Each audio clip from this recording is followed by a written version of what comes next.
spacious, full of gray marble and little else. My heels sounded loud in the tall-ceilinged space. Creeped out, I stopped chunking and started walking to minimize the noise. A pair of black-edged elevators were across the lobby, and we headed for them. David pushed the up button and rocked back. I eyed him, the corners of my mouth quirking. Though he was trying to hide it, I could see he was getting excited about his run. Being a field insurance adjuster wasn't the desk job one might think it was. Most of his company's clients were Inderlanders, witches, wares, and the occasional vampire. And as such, getting the truth as to why a client's car was totaled was harder than it sounded. Was it from the teenage son backing it into the garage wall, or did the witch down the street finally get tired of hearing him beep every time he left the drive? One was covered, the other wasn't, and sometimes it took, creative interviewing techniques to get the truth. David noticed I was smiling at him, and the rims of his ears went red under his dark complexion. "I appreciate you coming with me," he said, shifting forward as the elevator dinged and the doors opened. "I owe you dinner, okay?" "No problem." I joined him in the murky mirrored lift and watched my reflection in the amber lights as the doors closed. I'd had to move an interview for a possible client, but David had helped me in the past, and this was far more important.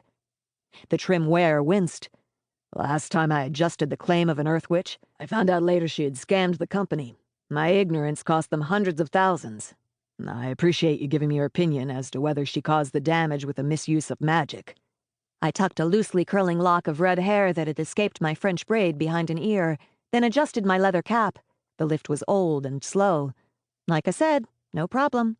David watched the numbers counting up. "I think my boss is trying to get me fired," he said softly. "This is the third claim this week to hit my desk that I'm not familiar with." His grip on his briefcase shifted. "He's waiting for me to make a mistake, pushing for it." I leaned against the back mirror and smiled weakly at him. Sorry, I know how that feels.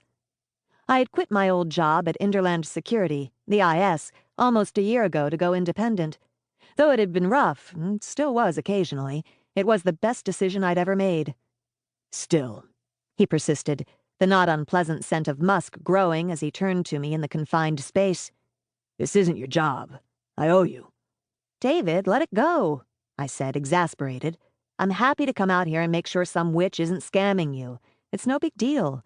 I do this stuff every day, in the dark, usually alone, and if I'm lucky, it involves running and screaming and my foot in somebody's gut." The wearer smiled to show his flat, blocky teeth. "You like your job, don't you?" I smiled right back. "You bet I do." The floor lurched and the doors opened.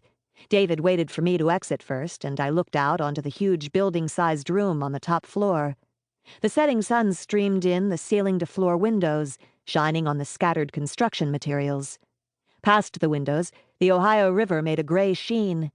When finished, this would be an excellent apartment. My nose tickled at the scent of 2x4s and sanded plaster, and I sneezed. David's eyes went everywhere. "Hello, Mrs. Bryant?" he said, his deep voice echoing. "I'm David Hugh from Ware Insurance. I brought an assistant with me." He gave my tight jeans, t-shirt, and red leather jacket a disparaging look. "Mrs. Bryant." I followed him farther in, my nose wrinkling. "I think the crack in her wall might be from removing some of these supporting members," I said softly. "Like I said, no problem." "Mrs. Bryant," David called again. My thoughts went to the empty street and how far we were from the casual observer. Behind me, the elevator doors slid shut and the lift descended. A small scuff from the far end of the room sent a stab of adrenaline through me, and I spun. David was on edge too, and together we laughed at ourselves when a slight figure rose from the couch set adjacent to a modern kitchen at the end of the long room, the cupboards still wrapped in plastic. "Mrs. Bryant, I'm David Hugh. As prompt as your last yearly review claims," a masculine voice said, the soft resonances sifting through the darkening air. "And very thoughtful to bring a witch with you to check your customer's claim with. Tell me, do you take that off your end-of-the-year taxes, or do you claim it as a business expense?" David's eyes were wide. "It's a business expense, sir." I looked from David to the man. David, I take that's not Mrs. Bryant?" His grip on his briefcase shifting, David shook his head. "I think it's the president of the company." "Oh."